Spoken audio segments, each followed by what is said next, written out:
तो नमस्ते दोस्तों, स्वागत है आपका इस पॉडकास्ट में साइकोलॉजी ऑफ महाभारत। तो अब तक आपने देखा कि कृष्ण का जन्म कैसे हुआ और कृष्ण ही तो महाभारत का मेन प्लेयर है। तो दोस्तों चलिए जानते हैं कृष्ण के बचपन के किस्से उनकी ही जुबानी। तो कृष्ण बताओ, तुम्हारे बचपन के कुछ किस्से बताओ। कृष्ण बाय द वे, मेरे किस्से मुझसे बेहतर मेरे मॉम डैड बता सकते हैं, या तो मेरे दोस्त, या नंदगांव के लोग, या फिर राधा बता सकती है। क्यों छोटे? ये राधा कौन थी? मैं बताता हूँ। हम सब कृष्ण के पीछे भागते और जिसके पीछे कृष्ण भागता वो थी Radha. Radha the special one. तो दोस्तों चलिए जानते हैं कृष्ण के बचपन के किस्से उनकी मॉम डैड की जुबानी। बट जिन्होंने मुझे जन्म दिया वो वाले नहीं, जिन्होंने मुझे जीना सिखाया वो वाले मॉम डैड। Okay, noted. तो बताइए यशोदा मैया, कान्हा के बचपन के बारे में बताइए। मेरा कान्हा थोड़ा शरारती तो था व्यास जी। थोड़ा ज्यादा। अरे व्यास जी, ये कान्हा इतनी शरारत करता था, पूरे गांव वालों को परेशान करके रखता था। सबके घर में जा जाकर माखन चुरा चुरा कर खाता था। तो तुम लोग कान्हा को रोक नहीं पाते थे? अभी क्या बताऊं, ये छोरा अगर अकेला आता ना तो रोक भी लेते, लेकिन ये पूरी गैंग को लेके आता। अब क्या बताओ व्यास जी, ये गांव वाले भी ना बहुत अजीब है। हर रोज कान्हा के मस्ती की कंप्लेन लेकर मेरे पास आते, और जिस दिन कान्हा मस्ती नहीं करता उस दिन भी ये लोग कंप्लेन लेकर मेरे पास आते। अरे ओ कान्हा की मैया, तुम्हारा कान्हा कहाँ गया? तबीयत तो ठीक है ना उसकी? अरे नहीं, मतलब गांव बहुत सूना सूना लग रहा है इतने दिनों से, अच्छा नहीं लग रहा। बाय द वे कृष्ण, तुम बटर चुराते ही क्यों थे? तुम्हारे घर में तो इतनी सारी गैयाएं थी। कृष्ण वो क्या है ना व्यास जी, ये कान्हा को कोई भी बात और काम ऐसे सीधे सीधे करने की आदत नहीं है, because that's not my style. अगर आपको कान्हा को समझना है तो अपना दिमाग लगा कर ही समझना पड़ेगा। तो ये सिर्फ शरारत नहीं थी, शुरुआत थी लोगों को अपना बनाने की। तो अगर हम इस किस्से को साइकोलॉजिकल नजरिए से देखने की कोशिश करेंगे तो मान लो ये दूध इंसान की जिंदगी है और इसके ऊपर जो कीमती पार्ट है बटर, मान लो वो लोगों का भरोसा। इसका मतलब कृष्ण लोगों का बटर नहीं चुराता था, वो लोगों का भरोसा जीत रहा था, और इसलिए तो लोग कृष्ण के बटर चुराने पर भी खुश होते थे। स्मार्ट। अच्छा, तो व्यास जी जरा पूछो इनसे, हमारे कपड़े भला क्यों चुराता था ये? अयो व्हाट? कृष्ण ये क्या करते थे तुम? जब हम यमुना में नहा रहे होते हैं तब हमारे कपड़े भला क्यों चुरा के लेके जाता? अयो कृष्ण तुम क्या करते थे ये? व्यास जी, इन गोपियों को सीरियसली मत लो, ये लोग तो ऐसे ही नौटंकी है। अरे सीरियस कैसे ना होए, सबके सामने एम्बैरेस जो कर देता था। राधा पता चले क्या हो गया है? अरे बहना वो तो हमें भूल ही गई। कृष्णा, क्या इसकी कोई वजह थी? थी ना वजह।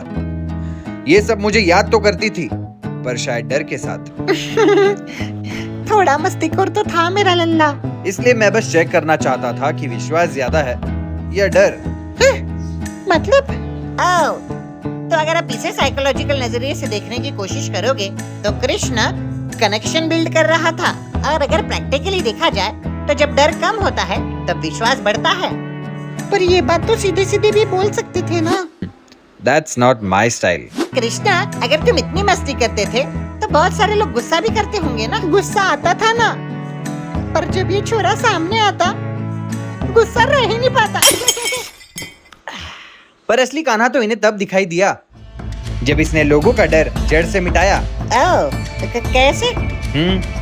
कालिया नाग। तो बताओ कृष्णा, ये कालिया नाग की क्या कहानी है? नंदगांव की सारी गाय यमुना नदी में पानी पीने जाती और वहां पे कालिया नाग जहर फैला रहा था, तो वहां जो भी जाता डर जाता या मर जाता। फिर एक दिन खेलते खेलते ये महाशय यमुना नदी में कूद गया। ऐसे रिएक्ट किया था सबने, सारे गांव वाले इकट्ठा हो गए थे, लेकिन किसी की हिम्मत ही नहीं हुई कान्हा को बचाने के लिए यमुना में कूदने की और उस कालिया नाग से भिड़ने की। फिर क्या हुई? फिर वही हुआ जो होना था। कुछ देर बाद कान्हा कालिया नाग को लेकर ऊपर आया और फिर ये कान्हा उस नाग के सर पर खड़ा होकर डांस करने लगा। नाग के ऊपर नाचने लगा? ओके, तो अगर हम इसे साइकोलॉजिकल नजर से देखने की कोशिश करेंगे तो कृष्ण ने सिर्फ नाग को नहीं तोड़ा, लोगों के डर को भी तोड़ा। You're right. डर तब तक ही बड़ा लगता है जब तक तुम उसका सामना नहीं करते। अरे लेकिन तुम ये बात तो सीधे सीधे भी समझा सकते थे। बिकॉज दैट्स हाँ समझ गए है ना, that's not your style. Smart. अच्छा कृष्ण, वन मोर डाउट, तुम्हारा नाम गिरिधर कैसे पड़ा? अरे व्यास जी, ये तो और भी इंटरेस्टिंग कहानी है। ओके, सो एक दिन गांव के सारे लोग इंद्र की पूजा कर रहे थे, तो मैंने मैया से पूछा कि लोग इंद्र की पूजा क्यों करते हैं। मम्मी, ये इंद्र की पूजा क्यों करते हैं? क्योंकि इंद्रदेव का गुस्सा अच्छा नहीं होता बेटा। मुझे भी थोड़ा वियर्ड लगा, डर की वजह से पूजा क्यों? और ये कैसा देव है जो कहता है कि मेरी पूजा करो? पूजा तो उनकी होनी चाहिए ना जो हमें संभालता है, हमें खाना पीना देता है, हमारी रक्षा करता है, जैसे गौ माता, गोवर्धन पर्वत या यमुना नदी। हाँ, पर ये ट्रेडिशन सालों से चलता आ रहा है ना, तो चुपचाप फॉलो करो। फिर क्या, कान्हा ने सारे गाँव वालों को समझाया कि इंद्रदेव की नहीं गोवर्धन पर्वत की पूजा करनी चाहिए। उस दिन किसी ने भी इंद्रदेव की पूजा नहीं की, शायद इंद्रदेव को गुस्सा आया होगा। फिर तेज बारिश, तूफान, सारे गांव वाले डर गए, और फिर कान्हा ने गोवर्धन पर्वत को उठाया, सारे गांव वालों को उस पर्वत के नीचे ले आया, जैसे एक बड़ा छत। तो अगर पीछे साइकोलॉजिकल नजरिए से देखने की कोशिश करेंगे तो कृष्ण ने लोगों को सवाल करना सिखाया, ब्लाइंडली ट्रस्ट ना करते हुए उसके पीछे का रीजन समझ के उसको फॉलो करना सिखाया। और यहाँ पे मान लो इंद्रदेव का तूफान सोसाइटी का प्रेशर हो सकता है, और गोवर्धन पर्वत उठाना मतलब गाँव वालों की जिम्मेदारी उठाना।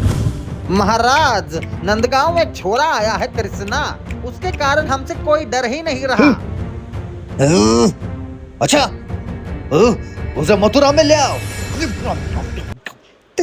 तो कृष्णा, क्या तुम वो पावरफुल कंस के पास गए? रुक, जानने के लिए बने रहिए only on psychology of Mahabharat. चलो कृष्ण, वर्धन रिलीज हो गया, अपन तीनों जाके साथ में देखते हैं। वो निषेध राउत वाला, क्या बात कर रहे हो? मेरे को भी देखना है, मैं पॉपकॉर्न लेके आता हूँ। हाँ बलराम, तुम पॉपकॉर्न बना के लाओ, लेकिन कृष्ण के लिए बटर वाला।